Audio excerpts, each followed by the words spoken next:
Welcome back to MathDogs. If you're new to the channel, please comment, like, and subscribe. If you have any questions, please comment down below. Today's topic is an algebra review. We have 60 topics and 96 problems in 3 parts. This is part 2, which will cover topics 21 through 40. Remember, we believe math is better with your dog, so call your pups. Let's get started. Problem number 34 is exponents and the product rule. It says 3x squared y to the 4th times negative 2x to the 5th y. The product rule says when we multiply with the same base, we add the exponents.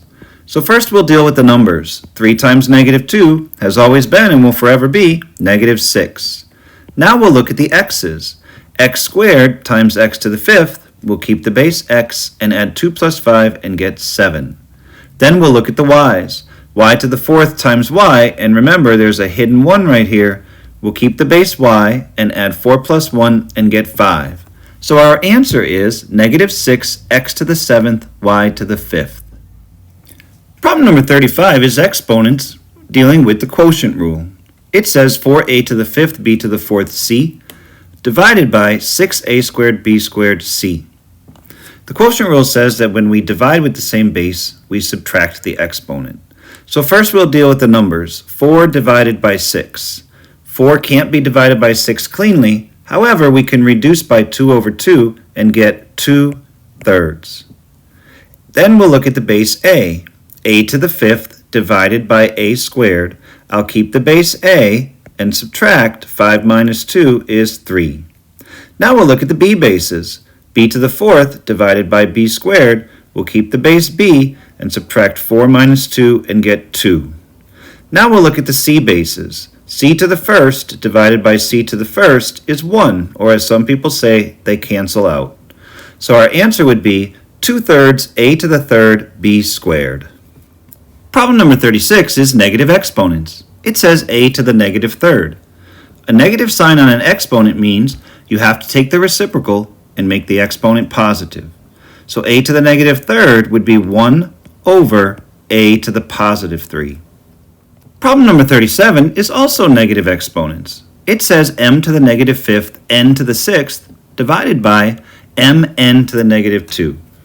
So first we'll look at the base m. It is division, so we're going to have to subtract the exponents, and remember there's a hidden 1 right here.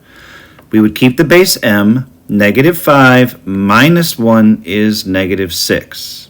Now we'll look at the base n. 6 minus 2, we'll keep the base n, and 6 minus 2, minus means plus, is n to the 8th. So here I have a negative exponent. M to the negative 6th will be 1 over m to the 6th times the n to the 8th. It may help if you put that over 1 so you could see the fractions.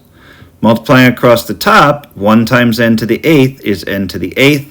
Multiplying across the bottom, m to the 6th times 1 is m to the 6th.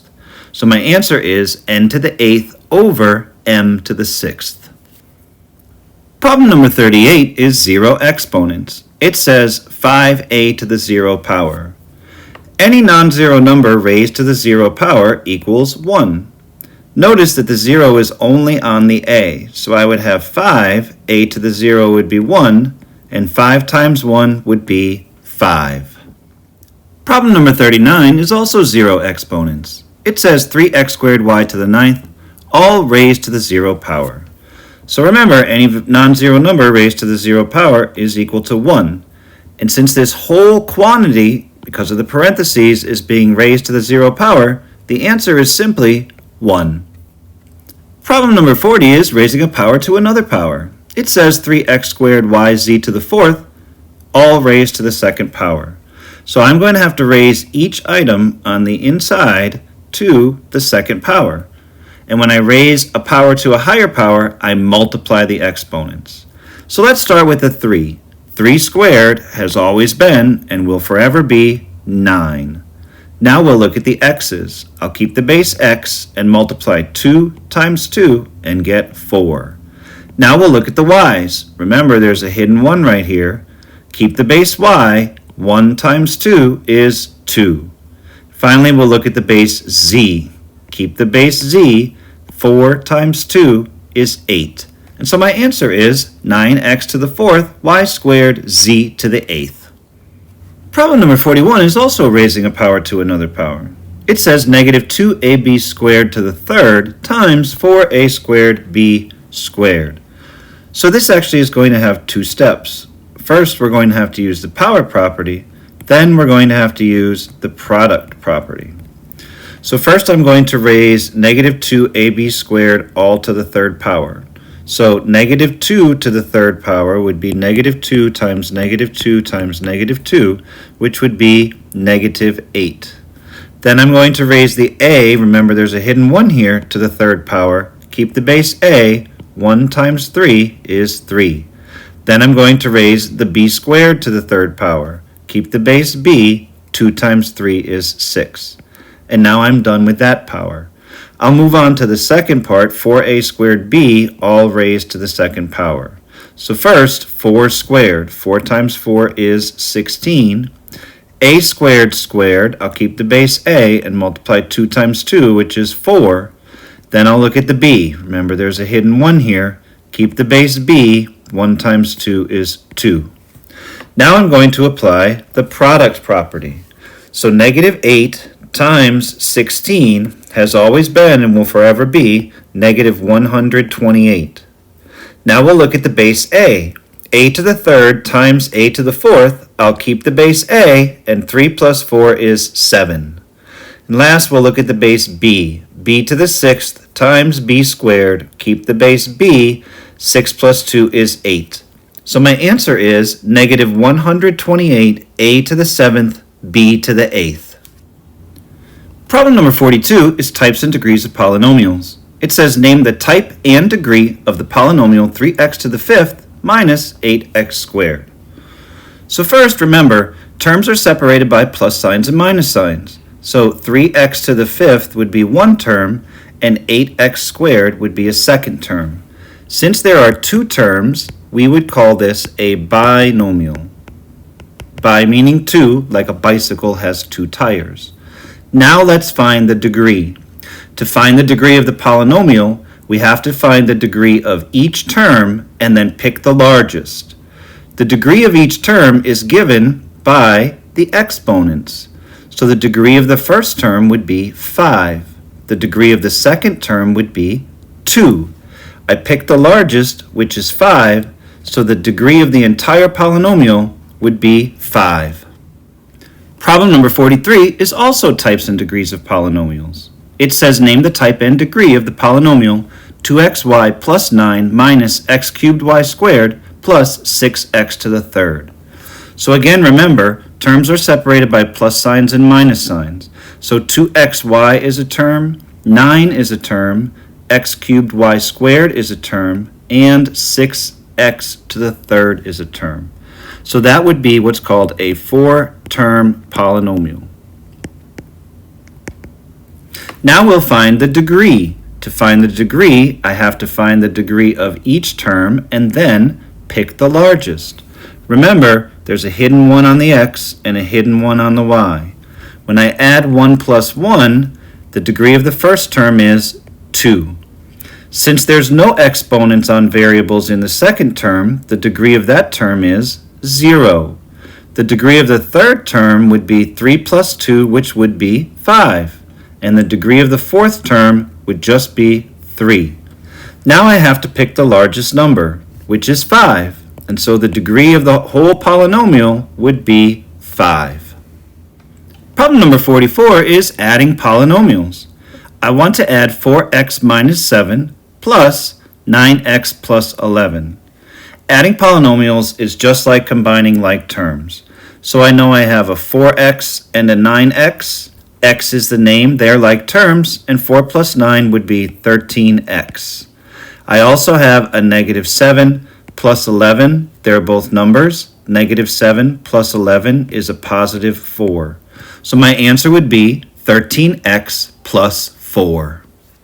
Problem number 45 is subtracting polynomials. It says 2x squared plus 5x minus 1 minus 3x squared minus 4x plus 8.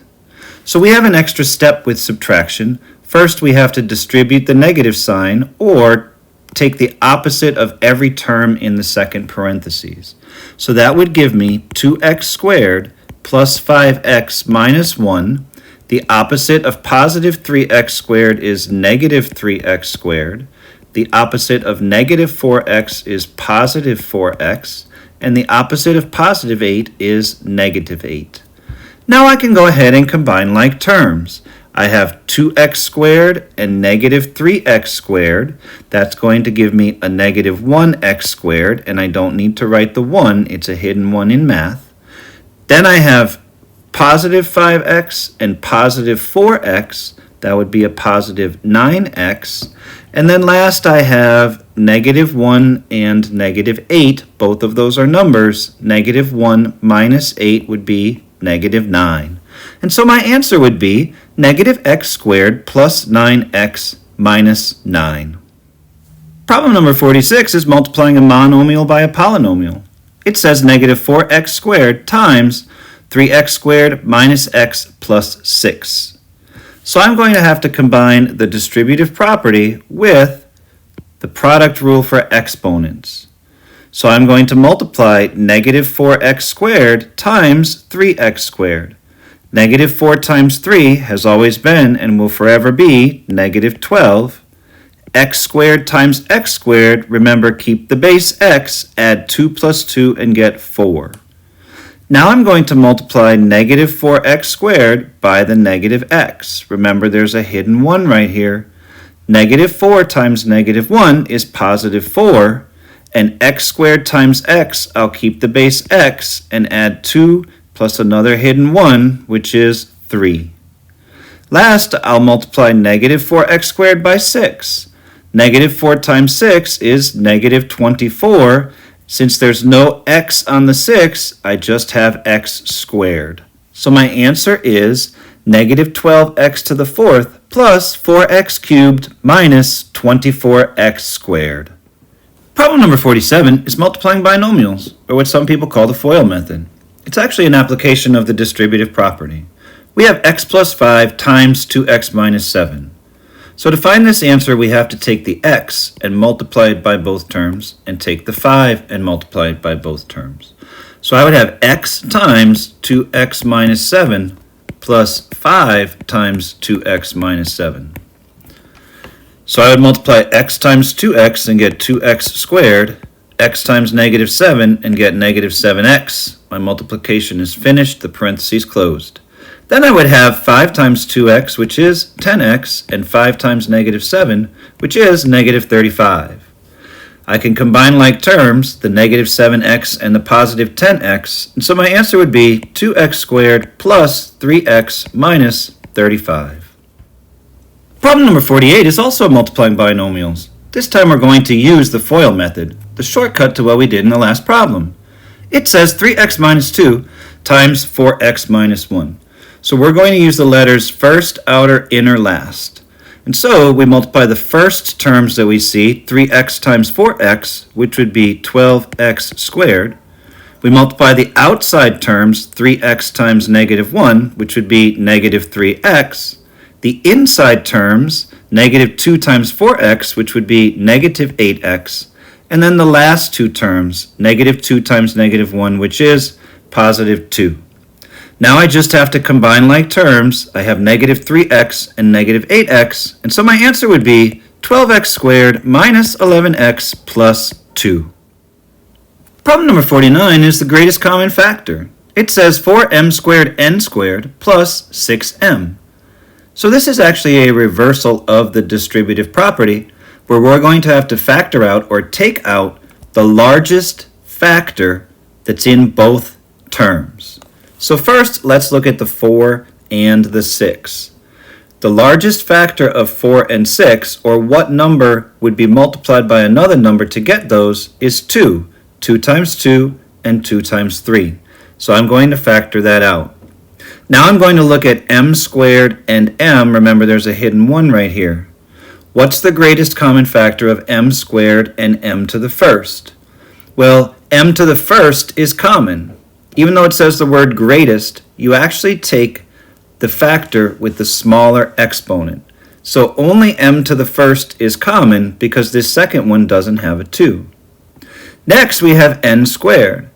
However, the second term doesn't have an n, so that wouldn't be considered common, so I can't factor it out. Now, what would remain? 4 divided by 2 is 2. M squared divided by m is m. And of course, I need my n squared times 1 to make that first term. If I multiply it back, 2 times 2 is 4, m times m is m squared, and n squared times 1 is n squared. Now let's look at the other term. 6 divided by 2 is 3, and m to the first divided by m to the first is 1, or as some people say, it cancels out. And so my answer would be 2m times 2mn squared plus 3. Problem number 50 is also the greatest common factor. It says 20y to the fourth plus 15y cubed minus 30y squared. So I have three terms, and first I'm going to look at the numbers, 20, 15, and 30. The largest factor that's common to all three is 5, so I'm going to take that out. Now I'm going to look at y to the fourth, y to the third, and y squared. The greatest one that's common is y squared. You actually pick the exponent that's the smallest. Even though it says greatest, the word common is important. All of them have at least a y squared. Now let's multiply to figure out what the other factor is. And so we're going to look at this in a different way than the last one. We're going to ask the question, what number times 5 gives me 20? And I know that's 4. How many y's times y squared will give me y to the fourth? I will need 2 more. Plus, what number times 5 gives me 15? That would be 3. I have y to the third. I have to multiply something by y squared to get y to the third. I would need another y. Minus, what number times 5 is 30? That would be 6. And I have y squared divided by y squared, or 1 times y squared giving me y squared. And so my answer is 5y squared times 4y squared plus 3y minus 6. Problem number 51 is factoring, specifically the difference of squares pattern. It says x squared minus 25. Since much of factoring is patterns, let's look at how to recognize this. So, I have a difference, which means I'm going to subtract. The squares mean the first term has to be a perfect square, which it is. X times x gives me x squared. And the last term, or second term, has to be a perfect square, which it is. 25 is 5 times 5. Once we see the pattern, a difference of squares will break into two binomials. The first term in each is going to be the square root of the first term, which is x squared. The second term in each is going to be the square root of the second term, which is 5 times 5. The signs have to be opposite, 1 plus and 1 minus, and it doesn't matter whether you put the plus first and the minus second. We need the signs to be opposite because when we're multiplying it back out, the outside would be 5x, the inside would be negative 5x, and that linear term has to collapse to 0. That's why you see an x squared, you don't see an x, and then you see the number. So my answer would be x minus 5 times x plus 5. Problem number 52 is again factoring with the difference of squares. So let's look for the pattern. Do I have a subtraction sign between the two terms? Yes. Is the first term a perfect square? Well, if I take the square root of 9m squared, I get 3m times 3m. Is the second term a perfect square? Yes, 64 is 8 times 8. So now I'm ready to factor. The difference of squares will break into two binomials. The first term in each binomial is the square root of the original first term, so 3m times 3m. The second term in each binomial is the square root of the second term of the problem, which would be 8 times 8. And now I need one plus sign and one minus sign. And again, it doesn't matter whether you put the plus in the first and the minus in the first, or the plus in the second and the minus in the second, as long as they are different. So my answer would be 3m minus 8 times 3m plus 8. Problem number 53 is factoring trinomials. It says x squared plus 14x plus 48. So there's three terms in this problem. Trinomials break into two binomials to factor. Since there's a hidden 1 out here, this factoring pattern comes down to the 48 and the 14. So the first term in each of the binomials has to multiply to x squared. So that will be x times x. Now I need to figure out two factors of 48 that add up to 14. If this would have been a minus sign, I would have needed two factors of 48 that subtracted to the middle term. So I can list my factors of 48. 1 times 48, 2 times 24, 3 times 16, 4 times 12, and 6 times 8. I need to find the two factors that add up to 14. So 1 plus 48 is 49, so it won't be those. 2 plus 24 is 26, so it won't be those. 3 plus 16 is 19, so it won't be those. And 4 plus 12 is 16, so it won't be those.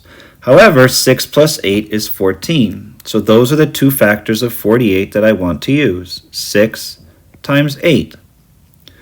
Since I have a plus sign at the end, the two signs in here have to be identical, and they will be whatever the middle term sign is. So they'll both be positive. You can always check this by using FOIL.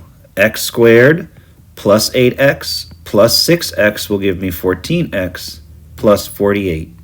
And so my answer would be x plus 6 times x plus 8. Problem number 54 is also factoring trinomials. It says 3n squared plus 25n minus 18.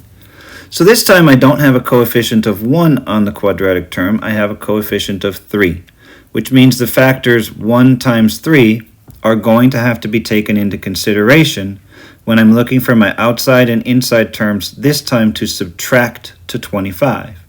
So the factors of 3 will interact with the factors of 18. The factors of 18 I have to choose from are 1 and 18, 2 and 9, and 3 and 6. So this is still going to break into two binomials. I know the only way to make 3n squared, since I only have two factors, would be n times 3n. So my first terms would be 3n and n. Now I have to think about, should I use 1 times 18, 2 times 9, or 3 times 6 to make sure that my outside combined with my inside subtract to give me 25. So it's basically a guess and check. Let's pretend I put a 1 here and an 18 here. 3 times 18 is 54. 54 minus 1 is not 25. So that is definitely not the two factors that I'm going to use. What if we reverse them? What if I put the 18 first and the 1 second? Then I would get 3 minus 18, which again is not 25. So those are not going to be the two factors. Let's try 2 and 9. If I put the 2 first and the 9 second, I would get 27 minus 2. And 27 minus 2 is 25. So those are the two factors that I want to use. Since the 25 is positive, I want the larger factor, 27, to have the positive, and the 2 will have the negative, so that I can have 27 minus 2, which is 25, yet a negative 2 times a positive 9 will be a negative 18. Again, you can always check this by using FOIL. 3n squared plus 27 minus 2n is 25n minus 18. So my answer would be 3n minus 2 times n plus 9. Problem number 55 is factoring by grouping. It says 10m squared minus 5m plus 2mn minus n. So first, how do I recognize this pattern? Well, you'll see this one has 4 terms. Difference of squares had 2, the factoring trinomial patterns have 3, and so the clue to factoring by grouping is there's 4 terms. Factoring by grouping means I don't have a common factor among all 4, but I can have a common factor if I look at the first 2 terms and the second two terms separately. Or I could look at the first and third term and the second and fourth term as well. But I always checked first two and last two. So if I just look at 10m squared minus 5m, there's a common factor of 5m. What do I have when I multiply that back? I would need a 2m, and 5m divided by 5m is minus 1. Now I'm going to look at the last two terms. Is there a common factor there? And the answer is yes. It's n. So I'm going to have plus n. What would that be multiplied back? I would need a 2m, and then again an n divided by an n is minus 1. If the pattern is working, what you have in parentheses will be identical. In this case, 2m minus 1. That then becomes the greatest common factor. 2m minus 1 can be factored from the first term and the second term. When I factor it out of the first term, I'm left with 5m. When I factor it out of the second term, I'm left with positive n. And so my answer would be 2m minus 1 times 5m plus n. Problem number 56 is solving quadratic equations using the zero product property. It says x squared minus 2x equals 15. So to solve a quadratic equation with the zero property, it goes back to the fact that any number times 0 has to equal 0. So the first thing we need to do is set one side equal to 0. I'm going to do that by subtracting 15 from both sides. X squared minus 2x minus 15 can only be expressed as x squared minus 2x minus 15 because there's no like terms. And 15 minus 15 is 0. Now, if I break this trinomial into its two binomials by factoring, one of these factors or both of these factors will have to equal 0. So I know x squared is x times x. I need two factors of 15 that subtract to 2. That would be 3 and 5. Since the middle term is negative, the larger factor 5 gets the negative sign, and since the last term is negative, I know they need to be opposite. So x plus 3 times x minus 5 equals 0. Because it's the zero property, either the first factor or the second factor, or both, have to equal 0. So I have two cases. Case 1, what if the x plus 3 were 0? In that case, x would equal negative 3. Case 2, what if the x minus 5 were the 0? In that case, x would equal 5. And so my two answers are x equals negative 3 and 5. Problem number 57 is the domain of a rational function. It says find the domain of y equals 5 over 3x plus 2. So in a rational function, the denominator cannot equal 0. So we have to find the value that makes 3x plus 2 equal to 0, and then x cannot equal that value. So this is a simple equation. I'll subtract 2 from both sides. 2 minus 2 is 0. 0 plus 3x is 3x, and 0 minus 2 is negative 2. Divide both sides by 3. 3 divided by 3 is 1x. X would equal negative 2/3. So the domain would be all real numbers, except x cannot be equal to negative 2/3, because that would make the denominator equal to 0. Problem number 58 is simplifying rational expressions. It says x squared minus 36 over x minus 6. So since we can only cancel factors or divide factors to 1, we have to see if we can factor the numerator or the denominator. Now the numerator is x squared minus 36. That's a difference of squares factoring pattern. And so x squared minus 36 will break into x minus 6 times x plus 6. The denominator is already factored. However, I like to put it in parentheses because sometimes it's clearer to see which factors would be able to divide out. So any factor on the top and any factor on the bottom that are the same will divide to 1. So x minus 6 divided by x minus 6 is 1, or as some people say, it cancels out. 1 times x plus 6 is your answer, x plus 6. Problem number 59 is multiplying rational expressions. It says x squared plus x minus 12 over 2x times 8x plus 20 over 2x squared minus x minus 15. So there's a lot of different skills that go into this problem, but we're going to see if we can look at it piece by piece and block it out. So I have to look at each of the 4 sections of this problem and see if that expression is factorable.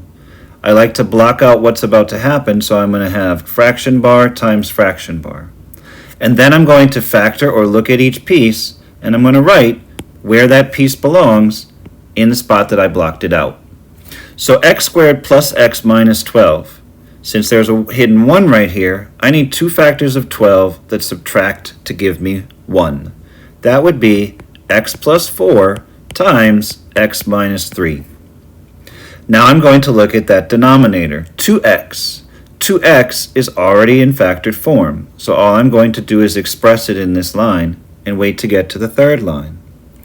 8x plus 20 has a greatest common factor of 4, so I will factor out a 4 and be left with 2x plus 5. And in the last denominator, or the last piece, I have 2x squared minus x minus 15. So I need factors of 2, which are 1 and 2, factors of 15, which are 1 and 15, or 3 and 5, and I need to make sure that my outside-inside subtracts to x. So that would be 2x times x. I would need the 3 to get a 6x on the outside, and a 5 to get the 5x on the inside, 2x plus 5 times x minus 3. Now I need to see if there's any factor on top that could cancel with any factor on the bottom. It doesn't matter which side it's on. So I see I have an x minus 3 on the top and an x minus 3 on the bottom. Those would divide out to 1, or as some people say, cancel out. I also have a 2x plus 5 over 2x plus 5. Those would also divide out to 1, or again, as some people say, cancel out. I also have a 2 and a 4. 2 can divide into 2 one time. 2 can divide into 4 twice. Now that I've reduced everything, all I have to do is multiply across the top and multiply across the bottom. So x plus 4 times 2 will give me 2 times x plus 4. In the denominator, I just have 1 times x, which would be x. And so my answer is 2 times x plus 4 over x. Problem number 60 is complex fractions. It says 5 over x squared minus 2x over 3x over x minus 2.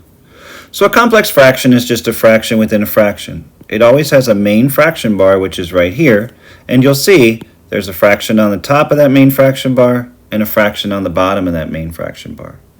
The easiest way to deal with a complex fraction and simplify it is to multiply the top and the bottom by the least common denominator. So I'm going to find what the least common denominator of x squared minus 2x and x minus 2 is. So I need to factor. X squared minus 2x is x times x minus 2.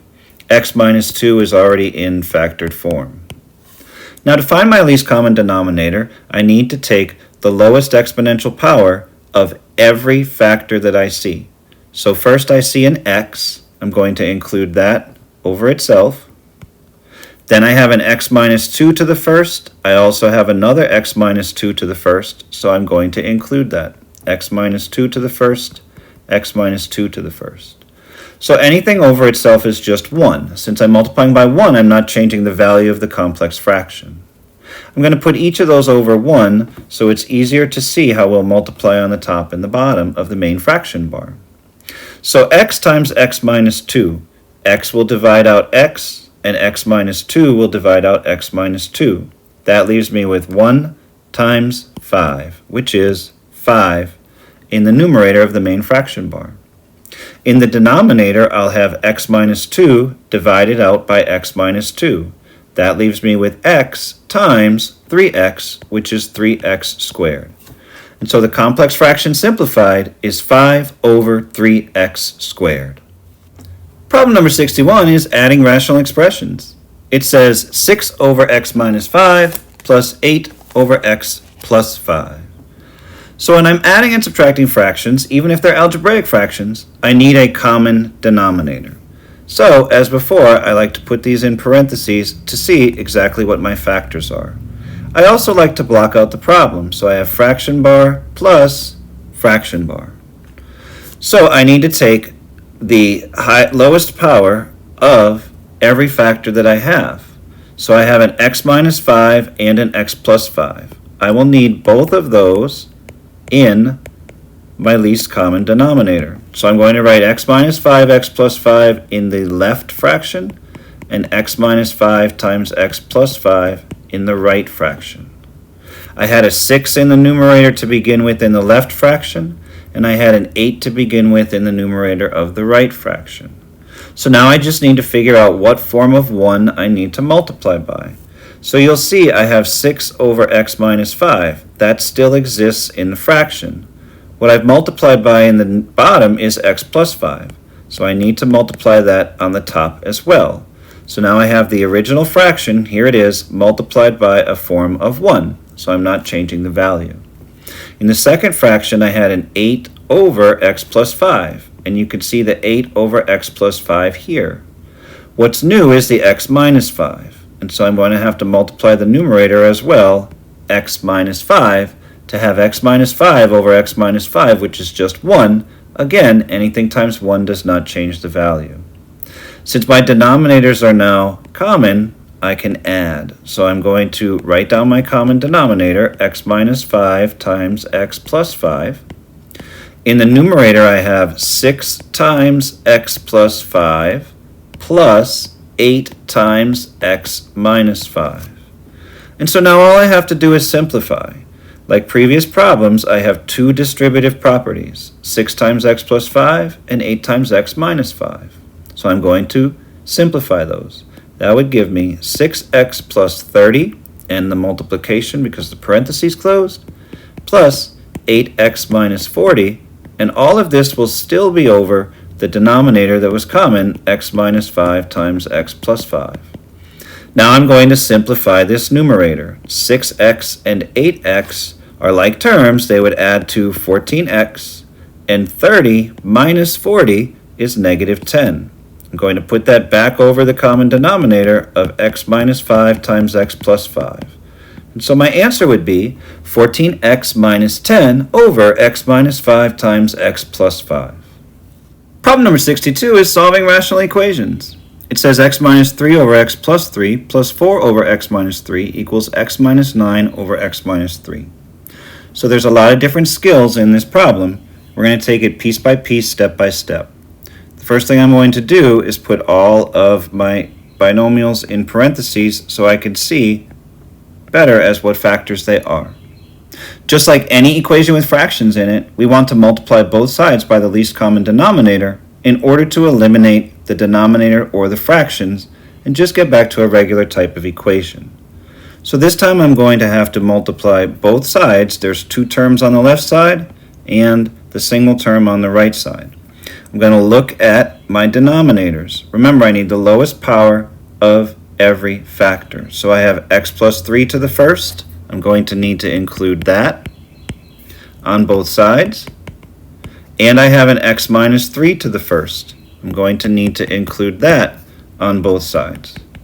Since I'm multiplying both sides of the equation by the same value, I'm not changing the structure of the equation. So now I'm going to multiply both terms on the left side and the single term on the right side. And this is how we do it. X plus 3 will divide out with x plus 3, leaving you with x minus 3 times x minus 3. And I'm just going to express that in the next line, x minus 3 times x minus 3. You'll notice I eliminated the denominator, which was my goal. For the second piece, I have x minus 3 divided out with x minus 3, and so now I have x plus 3 times 4. So I'm just going to express that, 4 times x plus 3. On the right side of the fraction, x minus 3 will divide out with x minus 3, leaving me with x plus 3 times x minus 9. And I'm just going to express that, x plus 3 times x minus 9. So step 1 is finished. I've cleared out the denominators. Now I have a lot of simplifying to do. I have a FOIL, a distributive property, and then on the right side, another FOIL. So I'm going to have to use past skills. So x minus 3 times x minus 3 will give me x squared minus 3x minus another 3x plus 9 plus 4 times x is 4x, 4 times 3 is 12. On the right side of my equation, I have another FOIL. X times x is x squared minus 9x plus 3x minus 27. So I have a lot of combining like terms to do. I have x squared minus 3x would be minus 6x plus 4x would be minus 2x. And 9 plus 12 is 21. On the right side of the equation, I have x squared, negative 9x and positive 3x is negative 6x minus 27. And now I can begin to solve. I'm going to subtract x squared from both sides. X squared minus x squared is 0. 0 minus 2x plus 21 is negative 2x plus 21. And that equals x squared minus x squared is 0. 0 minus 6x minus 27 is negative 6x minus 27. And now at this point, we're back to a structure that we should be familiar with from previous problems. I'm going to add 6x to both sides to keep my variable positive.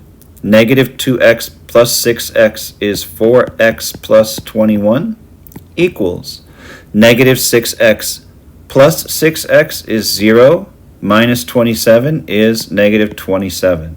And finally, we're down to a two-step. Subtract 21, divide by 4. So I'll subtract 21 on both sides.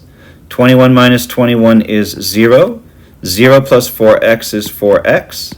And negative 27 minus 21 is negative 48. When I divide both sides by 4, 4 divided by 4 is 1x. And negative 48 divided by 4 is negative 12. So my answer is x equals negative 12. So that's it. Part 2 of the algebra review. Keep practicing. Keep working on those problems. If you put in the time and effort, you can definitely do it. And remember, as we say at MathDogs, you got this.